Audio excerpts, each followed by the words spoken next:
The warm glow of Edison bulbs hung like strings of fireflies above the newly polished oak counters. Soft jazz piano drifted through the air, mingling with the deep, comforting scent of freshly roasted coffee beans. Pike Place had never looked better. Exposed brick walls gleamed under the renovation. New brass fixtures caught the light. The old, struggling café that once smelled of desperation now breathed success, thanks to months of silent work no one liked to mention out loud. I stood near the front counter, black microphone cool in my palm, heart beating with quiet pride. This was supposed to be the night we celebrated, the grand reopening, the moment everyone toasted to new beginnings. Laughter rose around me, glasses clinked. Marin moved gracefully between tables in her cream blouse, smiling at guests like a queen in her kingdom. Cassian stood tall by the pastry case, nodding at old friends. Vesper stayed close to her mother, beautiful in a soft blue dress, occasionally glancing my way with that small, hopeful smile she always wore when she wanted everything to go perfectly. And then there was Solene. My 5-year-old daughter sat alone at a small table tucked in the far corner. Her little legs swung gently beneath her chair because they couldn't quite reach the floor. In her hands, she held a warm cup of milk someone had finally placed in front of her. No whipped cream, no cookie on the side, just plain milk in a plain white mug.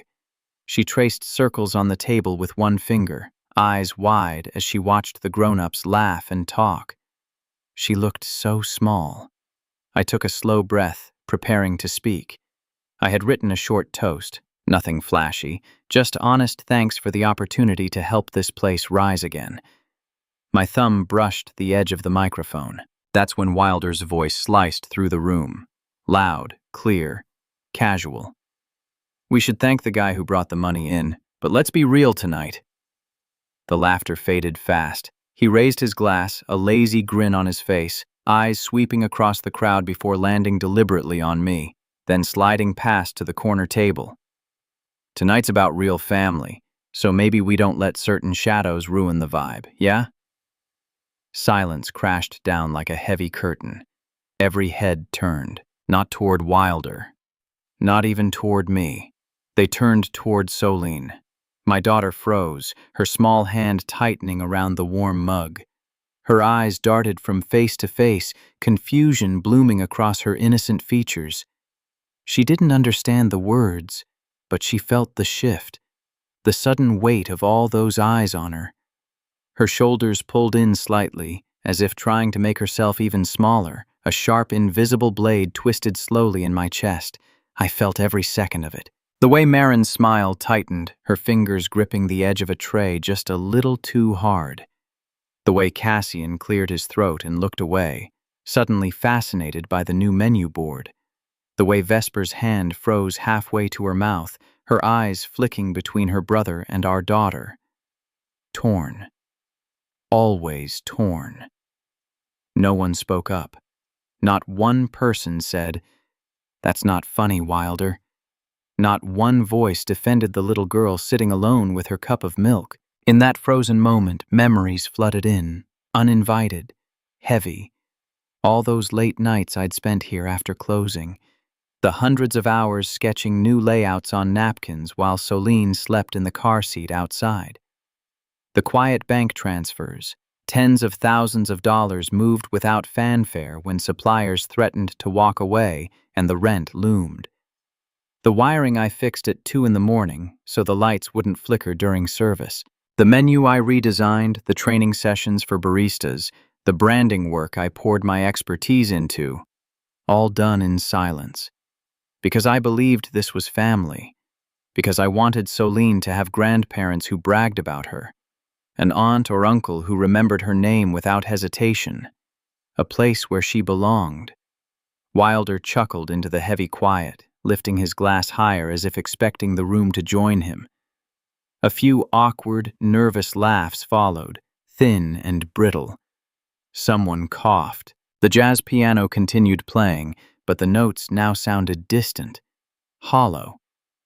Solene's small voice rose, soft and uncertain, barely carrying above the music.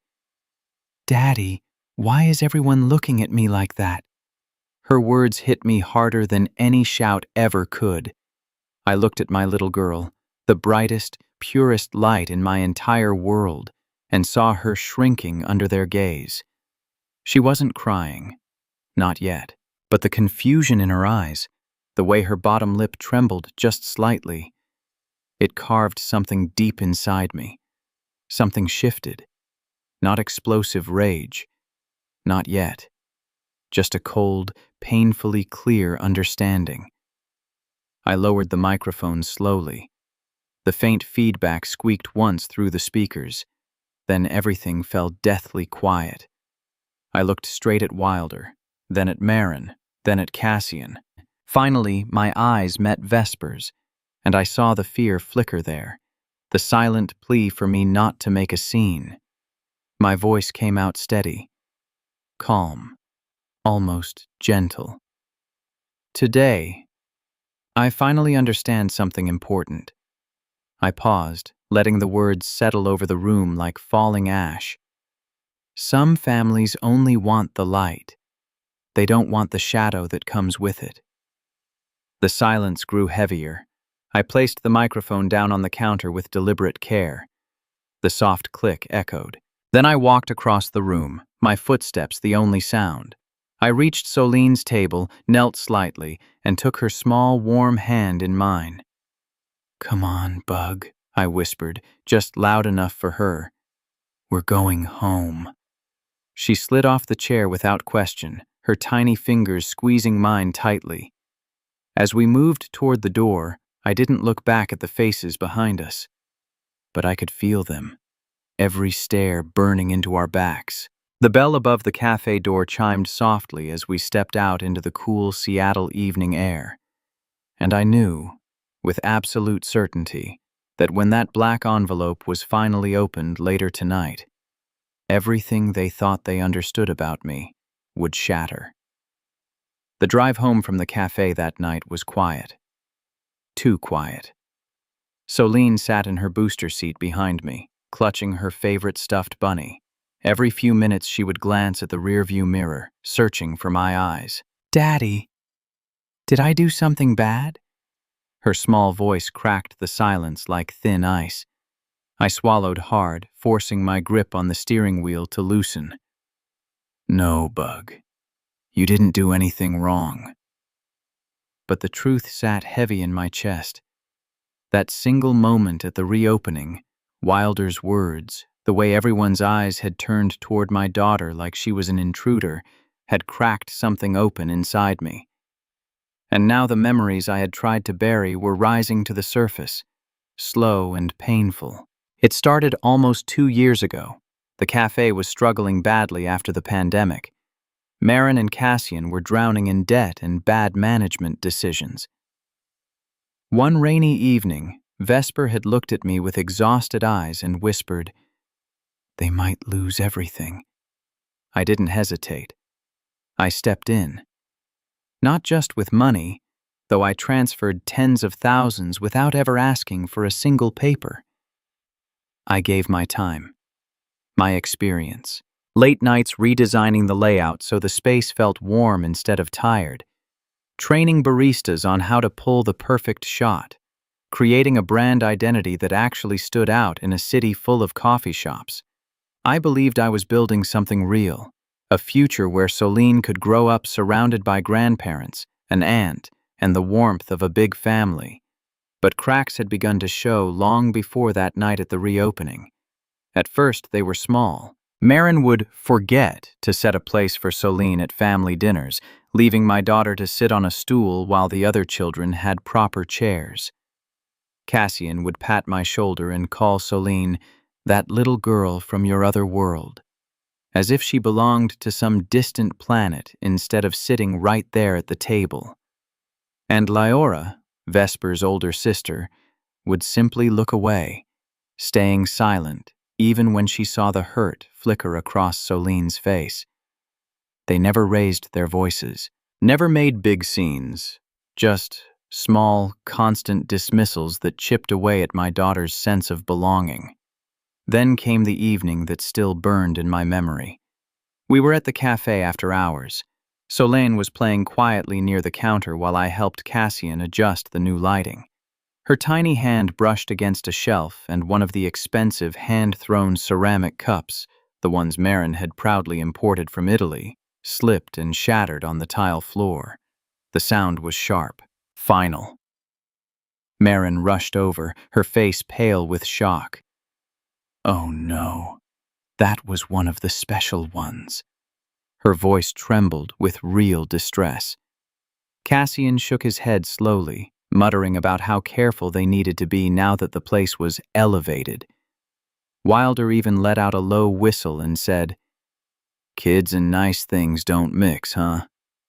Yet only 2 weeks earlier, when one of their cousin's children had spilled an entire tray of pastries across the floor, the same family had laughed it off. "She's just being a kid," Marin had said warmly, ruffling the girl's hair. The difference was cruelly clear. Solene wasn't just being a kid. She was the shadow, the extra piece that didn't quite fit their picture of a perfect family. I felt it building inside me like water pressing against a dam, slow, steady, and impossible to ignore. I was the silent hero when the bills needed paying or the business needed saving. But when it came to Solene, she was always the emotional burden, the complication, the baggage they tolerated only because I came with her. I wanted her to have what I never did, a large, loving family. Grandparents who bragged about her drawings, an aunt who remembered her favorite color. Instead, I watched her learn to make herself smaller, quieter, less noticeable, just to avoid those polite, cutting looks. The hidden metaphor haunted me every quiet night. I had been watering a garden where my daughter's flowers were never allowed to bloom. Tonight, after putting Solene to bed and reading her the same story 3 times until her breathing grew soft and even, I stepped outside and sat alone in my car. The rain had started again, drumming softly on the roof. My hands gripped the steering wheel until my knuckles turned white. I was sacrificing my daughter's self-worth to keep a relationship alive that only valued me when I was useful. The passenger door opened unexpectedly. Indigo slid into the seat beside me, shaking rain from her coat. She was the manager at the small business fund that had once helped structure some of my larger transfers. We had stayed in loose contact over the years. She didn't speak at first, just sat there, letting the rain fill the silence. "You looked like a man carrying the weight of the world tonight, Zephyr," she said finally, her voice low and careful. I let out a slow breath. "I think I've been carrying someone else's for too long." Indigo nodded once, eyes steady on the rain-streaked windshield. "Just remember, everything you gave them was voluntary, no contracts, no legal ties. If you ever decide to step back, you can, cleanly, without losing anything that's truly yours." She left those words hanging between us, then gently squeezed my shoulder before stepping back out into the rain. I sat there long after her taillights disappeared, the engine still off, rain falling harder now. The pressure behind the dam was growing, and for the first time, I wasn't sure how much longer I could hold it back. The rain had barely stopped when the next invitation came. A private family dinner at the café after closing hours to celebrate the strong first month of the new reopening. Just us, no outsiders. Marin had texted Vesper saying it would be intimate, peaceful, and meaningful. I almost said no. But Solene had overheard the conversation and looked up at me with those hopeful eyes. "Can we go, Daddy? I want to see the pretty lights again." So, I said yes. The cafe felt different at night with only family present. The jazz music was turned low. Warm pendant lights cast long shadows across the wooden tables. The smell of fresh pastries still lingered from the day's service. We sat at the long center table. Marin at the head, Cassian to her right. Leora sat quietly beside Vesper. Wilder lounged across from me, legs stretched out like he owned the place. Solene stayed close to my side, her small body pressed against my arm. At first, the conversation stayed light. They talked about rising customer numbers, the new espresso blend that was selling out, and how the renovation had finally paid off. Then Wilder leaned back in his chair, swirling the red wine in his glass. "You know," he said casually, too casually, "now that things are stable, we should think about keeping this space pure. For real blood family only. No unnecessary drama from outside." Marin nodded slowly, her eyes flicking toward Solene for half a second before looking away. "Yes, it's important to protect the atmosphere we've built. Some things just don't belong here long term. It's better for everyone if we keep the core tight." The words landed like stones in still water. I felt Solene stiffen beside me. Her small hand moved under the table and gripped the edge of her dress, twisting the fabric tightly between her fingers. She kept her head down, staring at her plate of half-eaten pasta as if it could hide her. Vesper shifted uncomfortably in her seat. Her mouth opened, then closed. She glanced at me, then at her mother. "Mom, maybe we don't need to talk about this right now," she said softly. Her voice lacked conviction. It sounded more like a gentle suggestion than a stand. Marin gave her daughter a tired smile. "Sweetheart, we're all adults here. We have to be honest if we want this family to stay strong." Cassian remained silent, cutting into his steak with deliberate focus. Leora said nothing at all. She simply stared into her glass, her silence louder than any agreement. Solene's voice came then, small, trembling, but clear enough for everyone to hear. "Daddy, am I the person who shouldn't be here?" The question pierced straight through me. I looked down at my daughter. Her eyes were glassy, not quite crying, but filled with a confusion no 5-year-old should have to carry. Her tiny fist was still clenched around the fabric of her dress, knuckles pale. In that moment, something inside me broke cleanly. No explosion, no shouting, just a quiet, final snap. I had spent years trying to blend our lives together, telling myself that love could smooth over the disrespect, that time would make them see Solene the way I did. But love wasn't enough when the people I trusted kept treating my child like an inconvenience, like something to be tolerated only because of what I could provide. I had built an entire building with my own backbone, pouring money, time, and sleepless nights into this place, only for them to use it as a platform to push my daughter out the door. Im lang kwanguthan thatsu la vet dao sonyat. I reached under the table and gently pried Solene's fingers from her dress, then took her small hand in mine.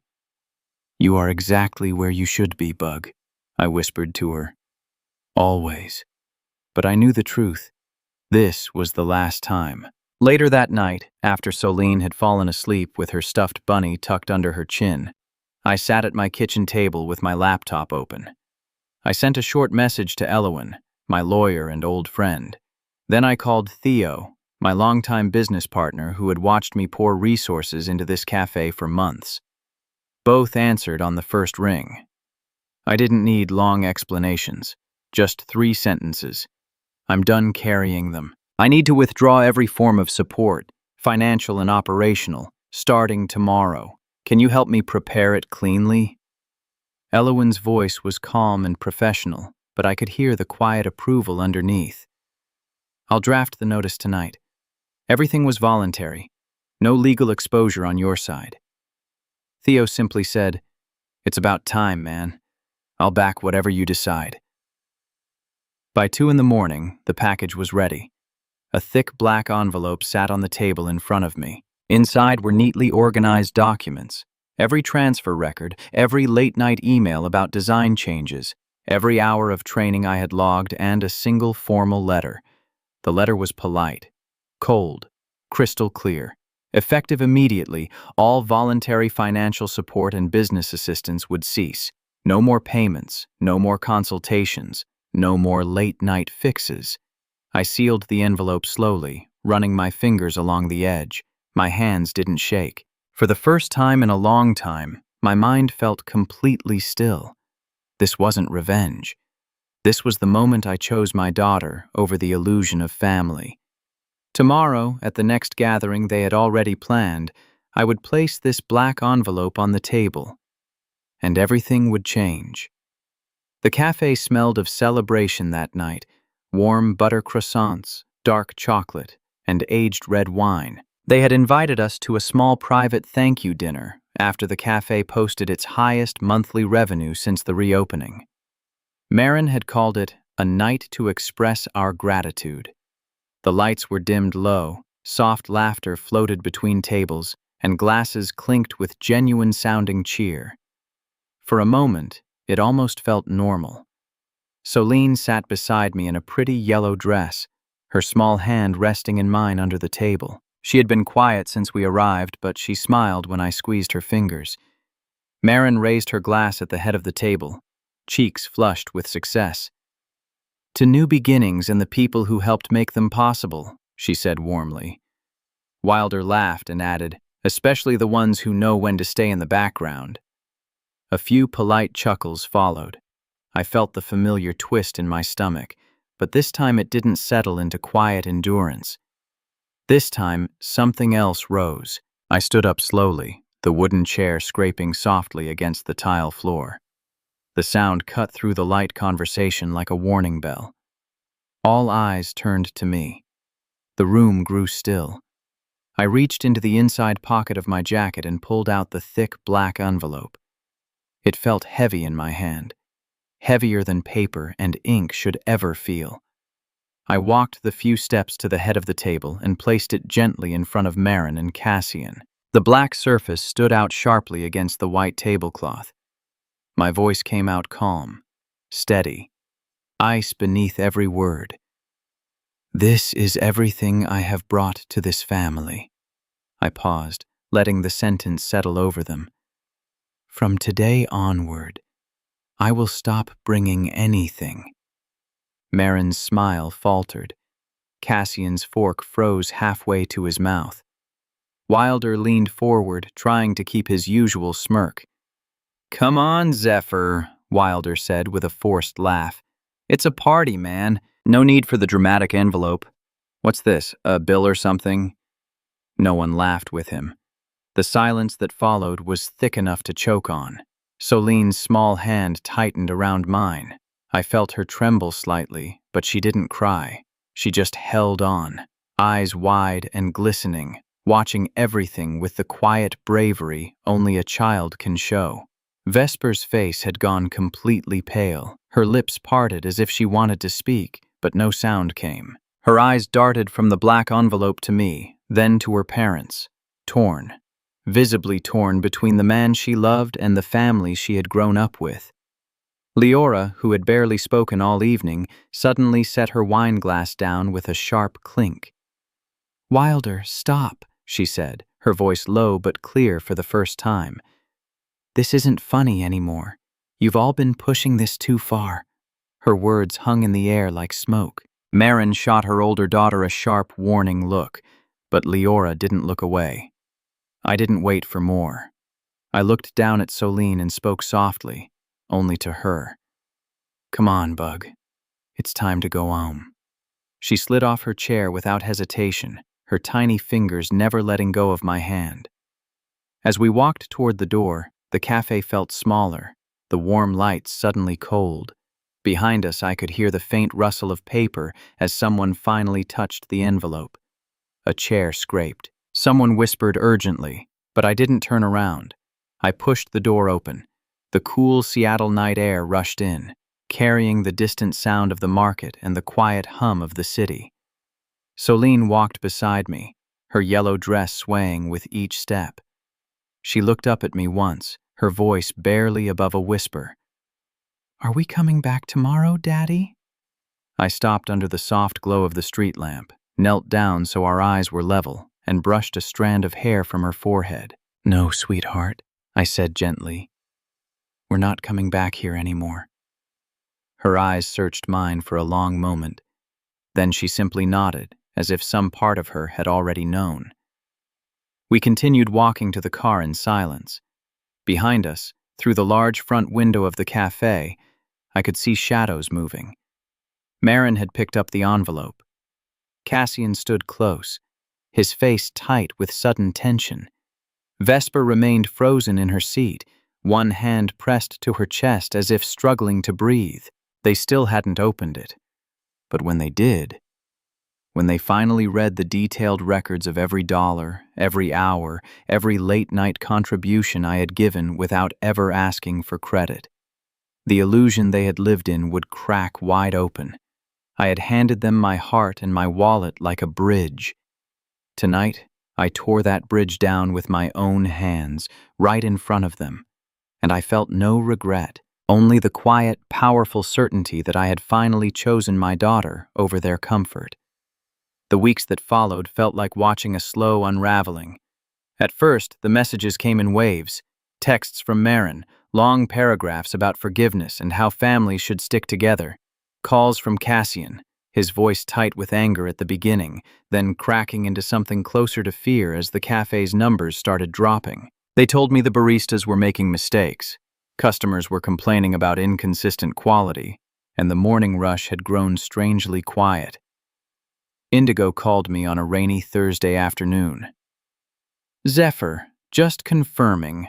The recurring transfers have been fully stopped on your end," she said, her tone professional but kind. Everything was voluntary support. No contracts, no legal obligations. They're aware now. I thanked her and hung up. The panic in their voices grew sharper with each passing day. Marin left a voicemail that ended in quiet tears, asking how I could turn my back after everything. Cassian called once, breathing heavily, saying they had budgeted around my help and didn't know how to fix things so quickly. I didn't answer. I didn't need to explain anymore. One evening, just after sunset, there was a soft knock at my apartment door.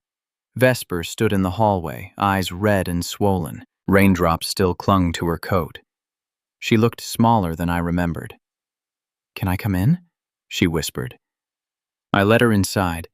We sat on the couch in the dim lamplight. Solene was already asleep in her room, dreaming peacefully after a day at the park. Vesper's hands twisted together in her lap. "I'm sorry," she said, her voice breaking. "I'm so sorry, Zephyr. I saw what they were doing, the way they treated Solene, the way they treated you. I kept telling myself it would get better if I just kept the peace. But I was wrong. My silence hurt both of you." Tears slipped down her cheeks. "I chose them over her, over us, and I hate myself for it." I looked at her for a long moment. There was no rage left in me, only a deep, tired sadness. "I wasn't asking you to choose sides," I said quietly. "I just needed you to see her, to really see my daughter as family, not as something extra that came with me. Every time they called her a shadow, every time they made her feel unwelcome, it broke something in me. I can't keep paying for a place at a table where my child is treated like she doesn't belong." Vesper nodded, wiping her eyes. "I understand now. Too late, but I understand." She didn't ask me to come back. She didn't beg for the money or the help. She simply sat there, letting the weight of her choices settle between us. A few days later, Theo stopped by my small office downtown.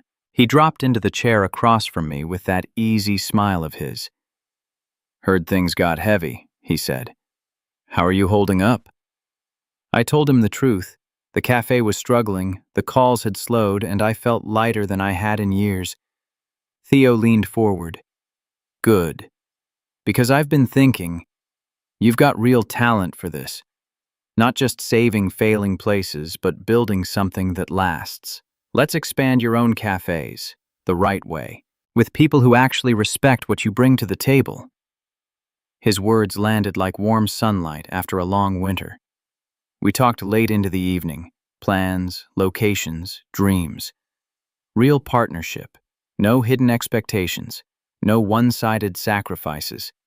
And slowly, the pieces of my own future began to fall into place. One Saturday morning, a few weeks later, Solene and I stood inside the shell of our new cafe, the first one that would truly be ours. The walls were still fresh and white. Sunlight poured through the large windows facing the street. Solene held a handful of colored markers, her eyes sparkling with excitement. "Can I draw on the wall, Daddy? Really?" I smiled and nodded. "Anywhere you want, Bug.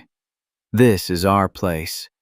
She laughed, that bright, uninhibited sound I hadn't heard in months, and began drawing flowers, stars, and little coffee cups across the lower part of the wall. The construction crew smiled as they worked around her. One of the new baristas already called her Princess Coffee every time she walked in. I watched my daughter create freely, without shrinking, without fear of being too much. In that moment, the hidden truth settled deep in my heart.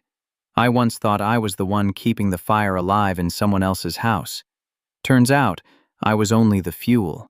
Today, I took my fire back, and I used it to light the real home my daughter deserved. Leora had texted me once, a short message saying she was proud of me for standing up, and that she regretted staying silent for so long. Her words reminded me, silence in the face of unfairness is complicity, and choosing the right people to invest your time, money, and heart in, that is the real key to lasting peace. As the sun dipped lower, painting the cafe in golden light, Solene ran back to me and threw her arms around my waist. "I love our new house, Daddy." I knelt down and held her close, breathing in the scent of her shampoo and fresh markers. "I love it too, sweetheart." And in the quiet warmth of that unfinished space, I made myself a silent promise. I would never again use my money or my effort to buy respect, because real respect never comes with a price tag. This story is a powerful reminder that protecting your child's dignity is worth more than any relationship built on one-sided sacrifice, and that sometimes the greatest act of love is knowing when to walk away. Finally, let me send my deep thanks to you. Thank you for listening and for allowing this story to speak to your heart. The Wild West still holds countless truths, some painful, some tender, all worth remembering. Stay with us, subscribe, comment, and invite others to discover these untamed stories. From our hearts to yours, thank you for being part of this journey. Aviso legal. Disclaimer: each story shared here is produced for storytelling enjoyment.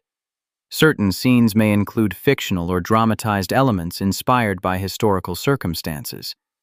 Although AI tools assist us in visuals, narration, and script development, the emotional tone, editing, and quality control are conducted by people to ensure meaningful experiences. We fully uphold YouTube's policies, using no deceptive recreations or impersonations of real individuals. All creative resources are properly licensed. Unauthorized copying, re-uploading, or remixing is not permitted. Thank you for supporting the effort behind every episode we create.